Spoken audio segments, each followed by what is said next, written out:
When Hollywood woke up that morning, no one was prepared for the heartbreak that would ripple across the entire industry.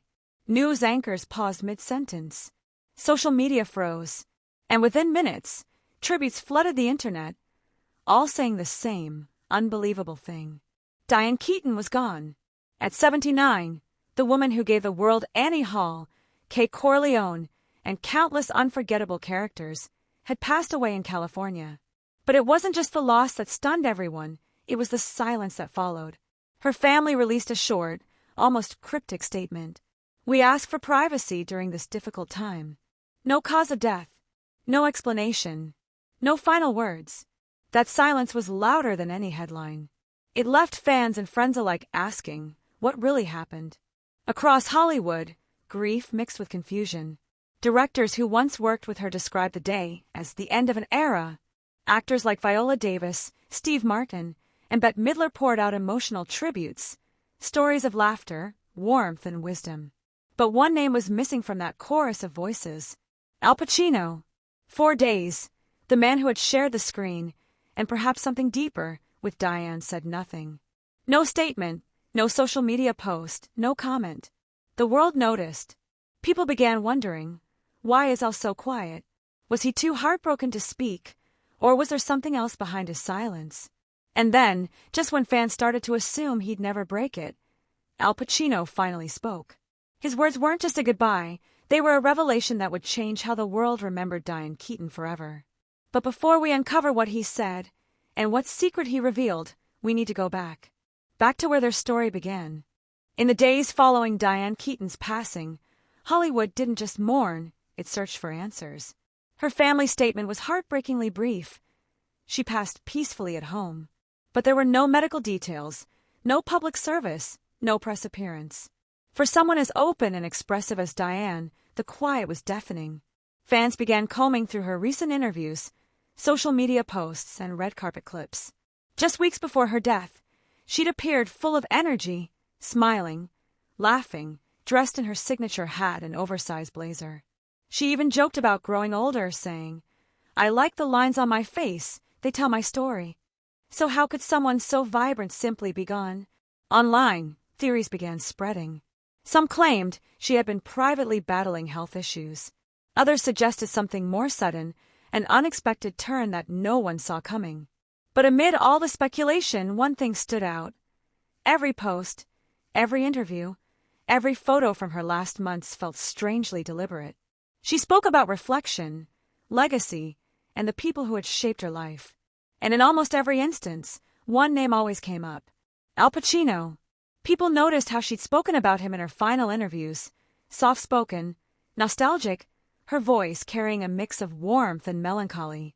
She called him one of the most important people I ever met. And those words suddenly carried a new weight. Behind closed doors, insiders claimed Al had been one of the first to receive the news. But unlike others, he didn't rush to post condolences or public tributes. He went completely silent. Rumors spread that he was devastated, that her loss had reopened old wounds. Some even said Al had been planning to visit her before she passed. No one knew for sure until his memoir surfaced, and with it, the truth he had hidden for more than 40 years. What Al Pacino revealed next didn't just honor Diane Keaton's memory. It exposed a side of their relationship no one, not even Hollywood, had ever truly seen. For days, Al Pacino said nothing. No interview, no post, no quote. And then, out of nowhere, his words appeared, simple, trembling, and impossible to forget. "I loved her. She was the soul of Kay Corleone." That was the first line of his statement. But it wasn't the last. Because behind those few words lay decades of emotion he'd never spoken aloud. When his memoir Sonny Boy was released in 2024, fans expected stories about acting, fame, and The Godfather. What they didn't expect was Diane. Hidden within those pages was a confession that felt less like a chapter and more like a love letter written too late. Elle wrote, "We found a rhythm, a temperature, that was ours.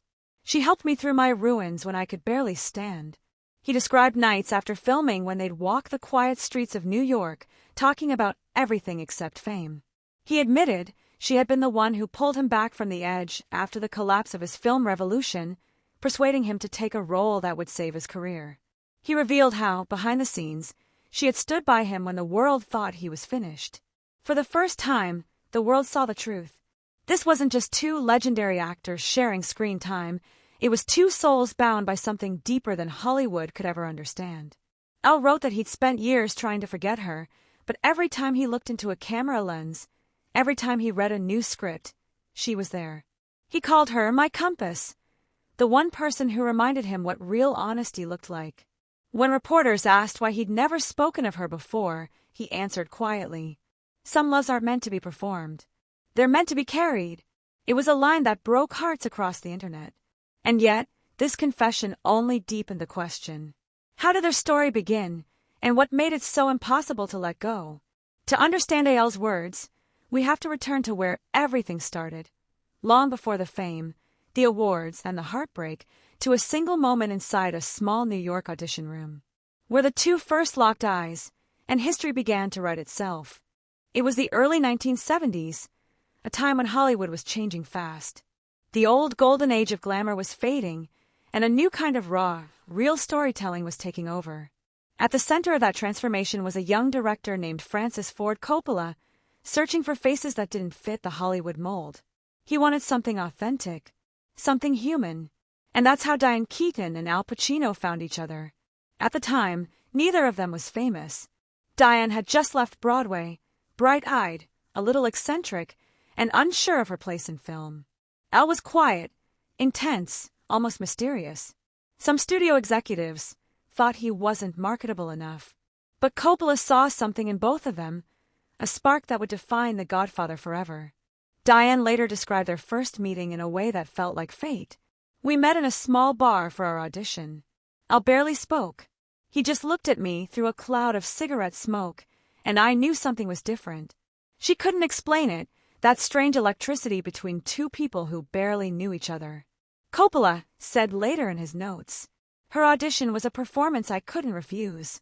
He saw how her warmth softened Elle's darkness, how together they created something magnetic. She wasn't just another actress reading lines. She was the soul that made Michael Corleone human. When filming began in 1971, that chemistry didn't fade, it deepened.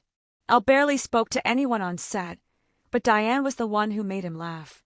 Crew members would later recall moments between takes, the quiet smiles, the small conversations that no one else could hear. It wasn't dramatic. It was natural, like they'd known each other forever.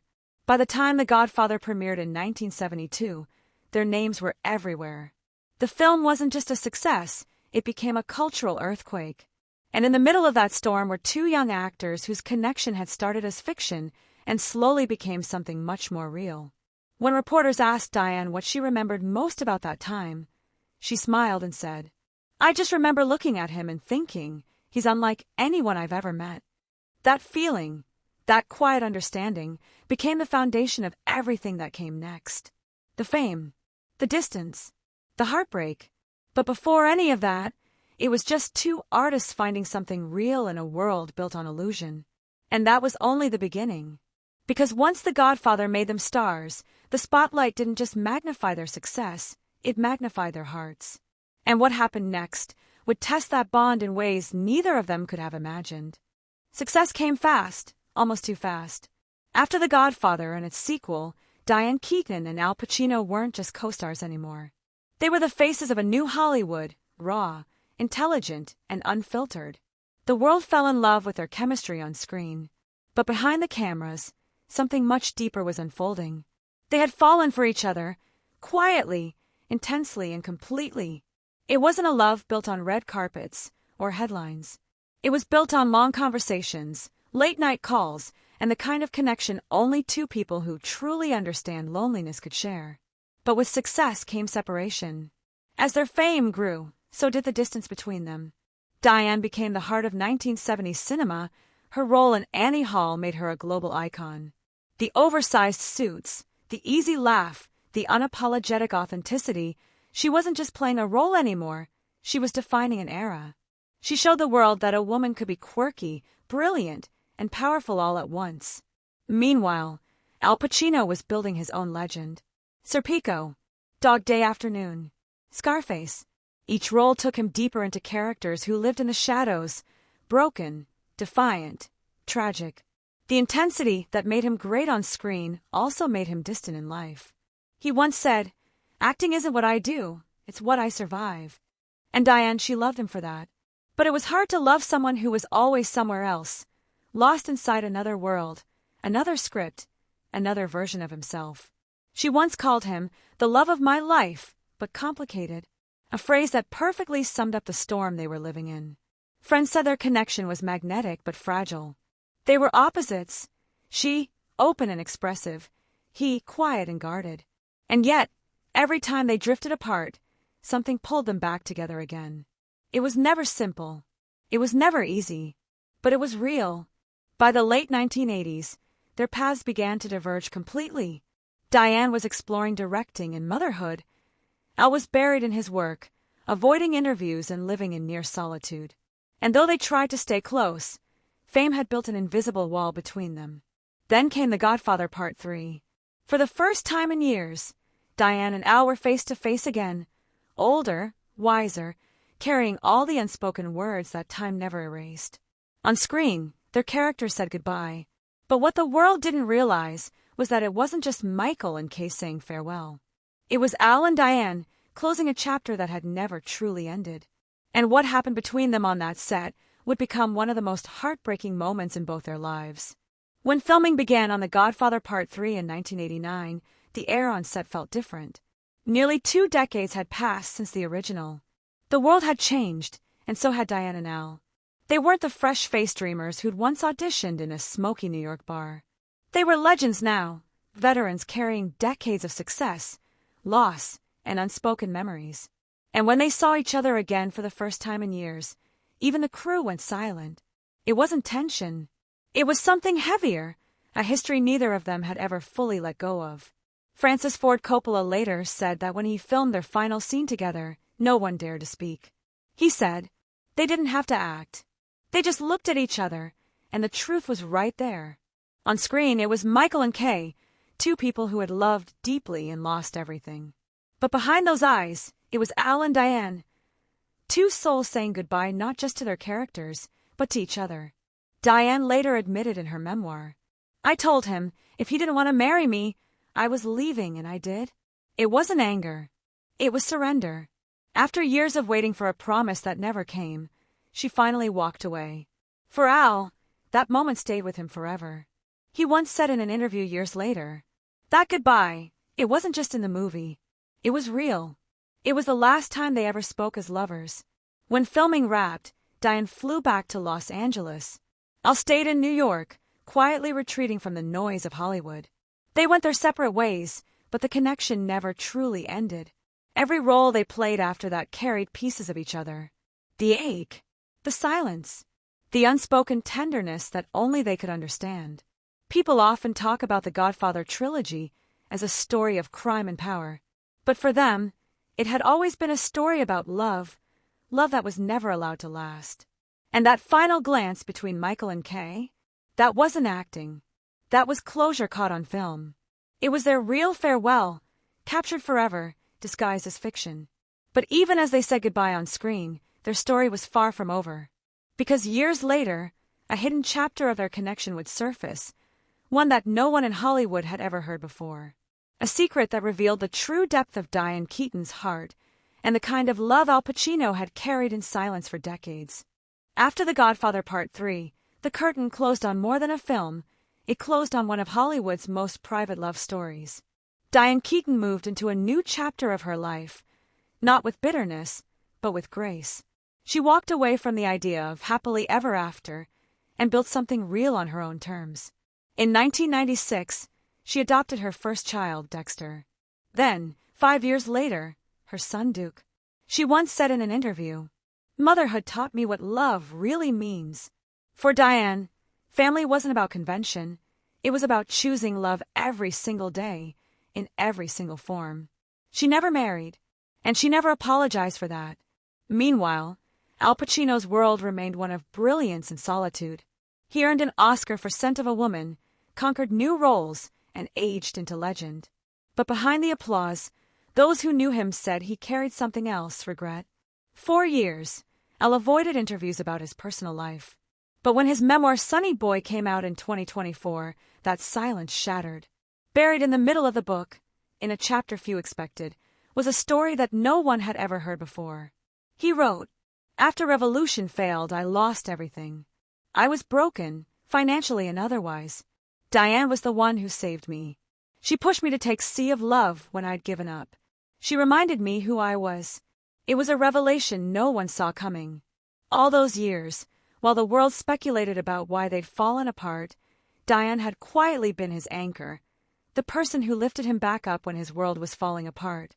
And she never told a soul. That was the secret Al Pacino finally revealed. Not a scandal, not a tragedy, but a truth far more powerful. Diane Keaton had been his salvation." In another passage, Al wrote, "We got drunk together after The Godfather shoots, and I knew then I'd never meet anyone like her again. It wasn't poetry. It was pain, the voice of a man who had lived a lifetime of success but never truly healed from losing her." After the book's release, interviewers asked if he regretted not marrying Diane. He paused, smiled faintly, and said, "Marriage isn't the proof of love. Time is. And after all these years, I still think of her." Those words became one of the most quoted lines of his career, not from a film, but from his real life. In the end, that was the secret the world finally understood. That love doesn't always end with forever. Sometimes it ends with gratitude. And sometimes the greatest love stories aren't the ones that last, but the ones that never truly die. But as tributes to Diane filled the internet, one final chapter remained, one that would cement her legacy forever and leave even the most cynical hearts silent. When the news of Diane Keaton's death broke, Hollywood dimmed its lights. But as tributes poured in, it became clear this wasn't just grief. It was gratitude. Actors, directors, and fans from every generation filled social media with memories and quotes. Bette Midler wrote, "She was hilarious, honest, and completely original. No one else was like her."